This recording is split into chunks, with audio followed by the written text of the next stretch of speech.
മലയാളി പ്രേക്ഷകർക്ക് വളരെ പ്രിയങ്കരനായ താരമായിരുന്നു കലാഭവൻ മണി എന്ന് ആർക്കാണ് അറിയാത്തത്. അത്രത്തോളം ആരാധക നിരയാണ് മലയാളത്തിൽ കലാഭവൻ മണി സ്വന്തമാക്കിയിരിക്കുന്നത്. അദ്ദേഹത്തിൻ്റെ മരണം പോലും ഒരുപക്ഷെ മലയാളിക്ക് ഒട്ടും അംഗീകരിക്കാൻ സാധിക്കുന്നതായിരുന്നില്ലെന്ന് പറയുന്നതാണ് സത്യം. വല്ലാത്തൊരു വേദനയോടെയാണ് മണിയുടെ മരണം പോലും മലയാളികൾ നോക്കിക്കണ്ടത്. ആ വേദന ഇപ്പോഴും മലയാളികൾക്ക് മാറിയിട്ടില്ല. ഇപ്പോഴിതാ വീണ്ടും മറ്റൊരു വേദനിപ്പിക്കുന്ന അവസ്ഥയിലൂടെയാണ് മലയാളികൾ കടന്നുപോയിക്കൊണ്ടിരിക്കുന്നത്. ഒരിക്കൽ വിശന്ന് വലഞ്ഞെത്തിയ മണിക്ക് ഭക്ഷണം കൊടുത്ത് ചേർത്ത് പിടിച്ച ഹൈറൂനീസ ഉമ്മ വിടവാങ്ങിയെന്ന വാർത്തയാണ് ശ്രദ്ധ നേടുന്നത്. മണി ആദ്യമായി ഓടിച്ച ഓട്ടോ കൊടുത്തതും ഹൈറൂനീസ ഉമ്മയായിരുന്നു. മണിയുടെ അടുത്തേക്ക് യാത്രയായിരിക്കുകയാണ് ഇപ്പോൾ ഹൈറൂനീസ ഉമ്മ.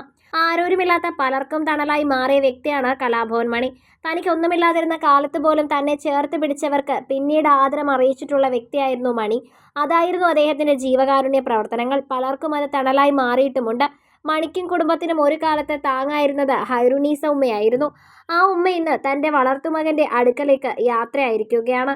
മണിക്കും കുടുംബത്തിനും കുട്ടിക്കാലത്തെ കരുതലായിരുന്ന ഹൈറൂനീസ ഉമ്മ വിടവാങ്ങിയെന്ന വാർത്തയാണ് ഇപ്പോൾ പുറത്തു വരുന്നത്.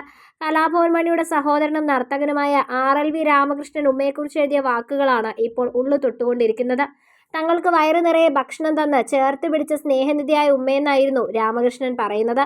കുട്ടിക്കാലത്തെ ഞങ്ങൾക്ക് വയറു നിറയെ ആഹാരം തന്ന് ഞങ്ങളെ ചേർത്ത് പിടിച്ച ഞങ്ങളുടെ സ്നേഹനിധിയായ ഉമ്മ യാത്രയായി. ചേനത്തുനാട് പാളയംകോട്ടുകാരൻ വീട്ടിൽ പരേതനായ മുസ്തഫയുടെ ഭാര്യ ഹൈറൂനീസ 89 നിര്യാതയായത്.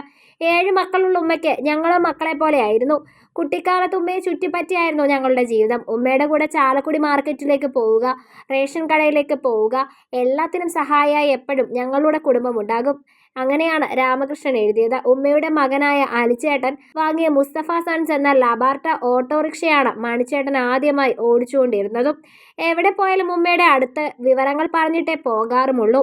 തിരികെ വരുമ്പോഴും എല്ലാ വിശേഷങ്ങളും ചോദിച്ചറിയും. ഇനിയും ആ വിളിയില്ല, സ്നേഹാന്വേഷണവുമില്ല.